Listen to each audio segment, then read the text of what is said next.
I'm a giver, but let me teach you the truth. Even giving must be guarded with discretion and wisdom.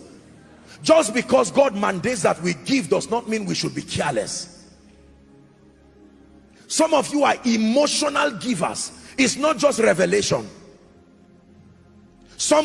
God can provide you 1 million naira, and maybe in your state or your area, it can buy, even if it's a plot of land, and you can just sit in church hearing me preach now and say, this man, Kai, and you carry the 1 million. Now, if God led you, no problem. But that you just stand up emotionally. Do you know there are people who have given to this ministry and called the finance department sincerely? I'm not mocking them. Later on that they made mistakes. And please, is there a way? I mean it. I'm not joking.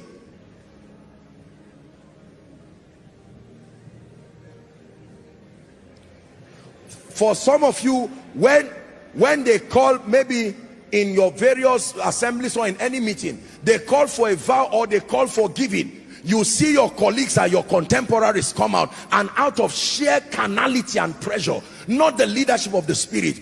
How many of you can give 10 million here, and what the Holy Ghost is restraining us? You are owing, you are still paying, you have not paid your children's school fees. Now, I'm a giver, I've taught you giving.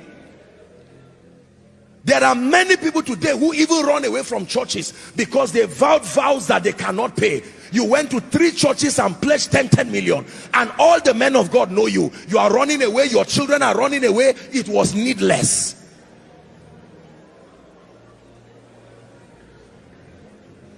Systems.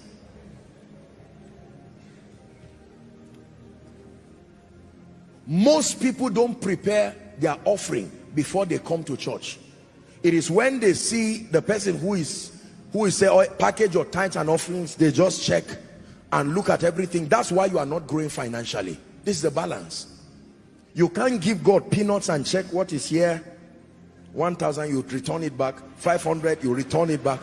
100 naira, you return it back. 50 naira, you return it back. Then you carry the bad one and just squeeze it and drop, and then you are laughing. And God is saying, I'm seeing your heart. You ate in a restaurant before coming to church, you spent 10,000 and you came and dropped 50 naira. I don't mean to be a bearer of bad news, but you will not grow that way. Where your heart is, there your treasure will be. How about a system for savings? Do you know why pension scheme works? Aside from corruption and other things, do you know why it works? I will tell you. Because there is an automatic system to deduct from your salary. Is that true? All through your lifetime. If they gave you all the money and say be depositing it yourself, only 1% of the people who receive pension today will have it. They know that there is a limitation in all men, so they created a system out of it, so that after 35 years of service, out of that, maybe added to it, maybe I haven't put it in some investment account, with the little gain there, they can now be blessing you with it for the rest of your life. There must be a system to save. Some of you, if you calculate all that God has brought to your life today, January, somebody gave you 1 million for Happy New Year. Somebody gave you 5 million. Someone gave you 200,000. Someone gave you 300,000. During your birthday, you got 10 million. You have carried like 30 million. How much do you have now? 15,000. It's carelessness.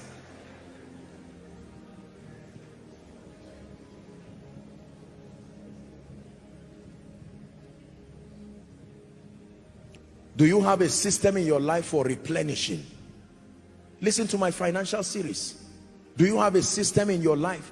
Do you know there are many people who enjoy birthday parties? There are many people who enjoy anniversaries, and when it's time for their children's school fees, they literally stand stranded.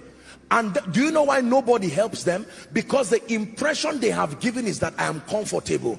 You can't call us for a meeting and spend 30 million and be asking for 500,000 for your child. It does not add up. When people know you are genuinely in need and you demonstrate it by diligence to what God has already given you, people will be very quick to support you. I tell you this. There are times people come to me, respectfully speaking, to ask for help, and I look at them, I look at what they are wearing. I calculate, at least with my mind, look at what this guy is wearing, look at the kind of car he came out from, and then he stands arrogantly and he says, I don't know, somebody said I should come and meet you, I don't know. And I said, no, this man is not worthy of help. If you help them, maybe just pay to the school and help the children, but not because of the person. Wastage. There are people driving cars today that are by far bigger than their levels. You have a car, respectfully speaking, of 50 million, 40 million, and you don't have a house. It's not a wise calculation. Everybody says systems. You may not like me this night, but I love you. We will soon pray. You came to church. You should live wiser.